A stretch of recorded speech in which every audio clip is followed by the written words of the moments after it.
Good morning, my Real News Media TV family. Thank you so much for tuning in this morning for another news update for Friday, August 29, 2025. And in the news this morning, EOJ moves to settle PNP's concerns about the special services voters.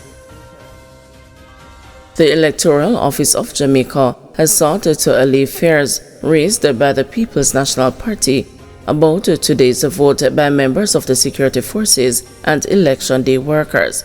In a release Thursday morning, the PNP said it was aware of troubling anomalies in the arrangement for election day workers, police and military.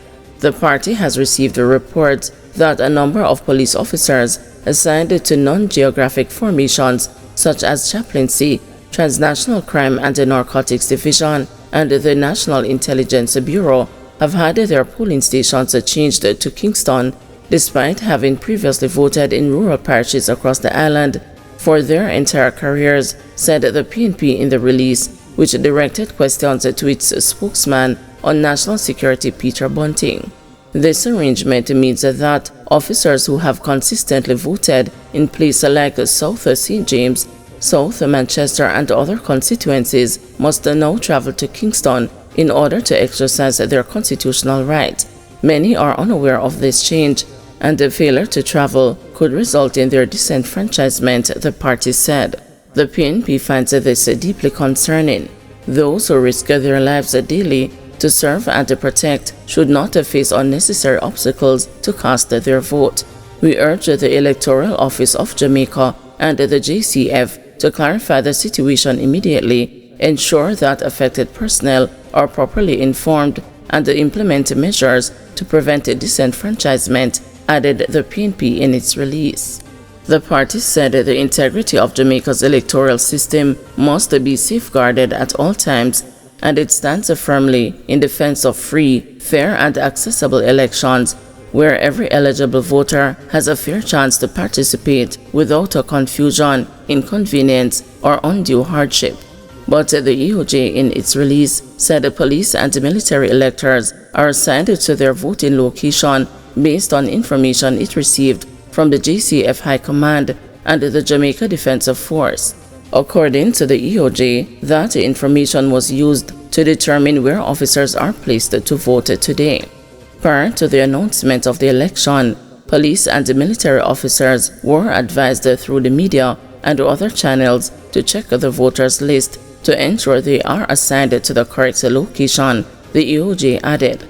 Just over 45,400 police, soldiers and election day workers are on the list to vote today.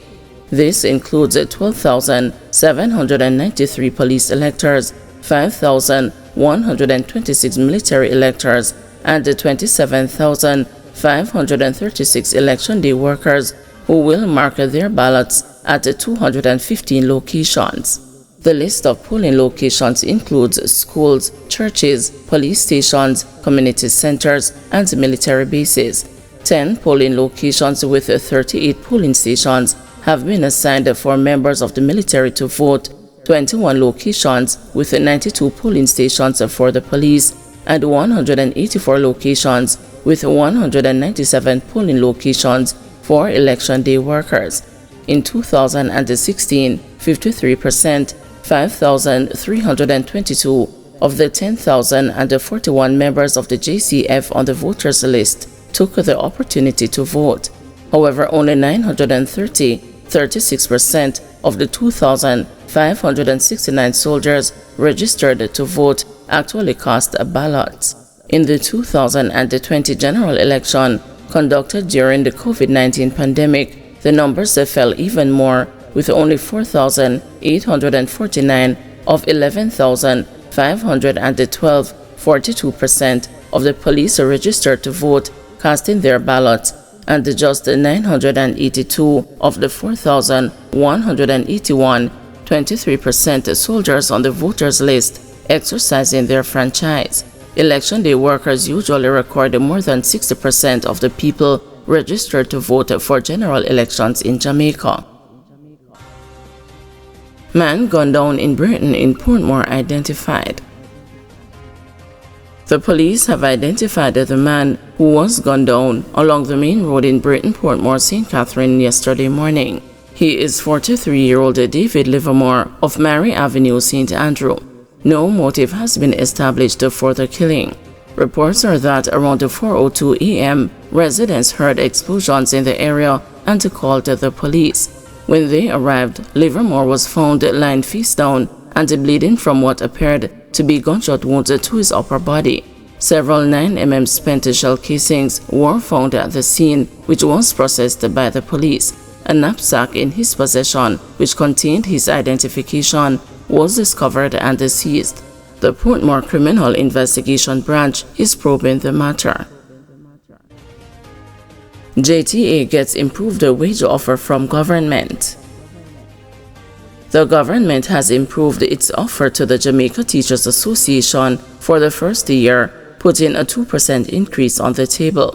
Over 4 years, the government had offered 0% in year 1, which is tantamount to a wage freeze, and 2.5% over the next 3 years.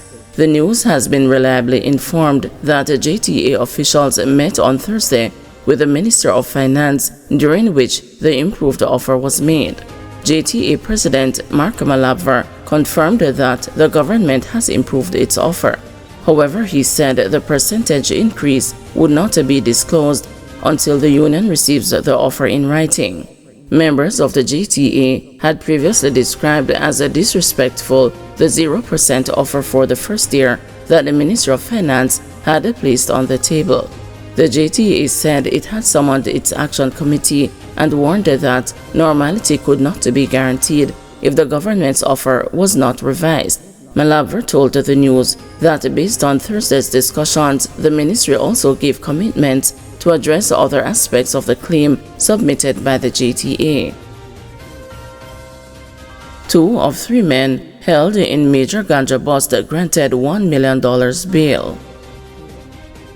2 of the 3 men arrested and charged earlier this month in connection with the seizure of nearly 2,000 pounds of compressed ganja have each been granted $1 million bail in the Kingston and the St. Andrew Parish Court. Patrick Brantford and Nain Banton, who are charged with breaches of the Dangerous Drugs Act, were offered bail on Wednesday by Parish Judge Maxine Ellis, who imposed stricter conditions. They were ordered to surrender their travel documents, report regularly to the police, and had stop orders imposed against them. The third accused, Leon Hines, had his bail application adjourned for continuation on September 19. The 3 men were arrested following an operation by members of the Firearms and the Narcotics Investigation Division on Spanish Town Road, Kingston 11, on August 15. Brantford and Banton were reportedly intercepted while traveling in a Toyota Hiace bus in which several knitted bags containing ganja were allegedly found. Hines, who was reportedly in a motor car piloting the duo to the Norman Manley International Airport, was also arrested. During the hearing, the prosecutor strongly opposed the bail, citing the serious nature of the offenses and noting that some of the accused had provided caution statements admitting their involvement in the trafficking operation. Banton and Brantford are scheduled to appear in court on September 19. Attorney-at-law Kemar Robinson is representing Brantford, while Per Rogers is representing Banton. Attorney-at-law Donovan Collins appeared for Hines.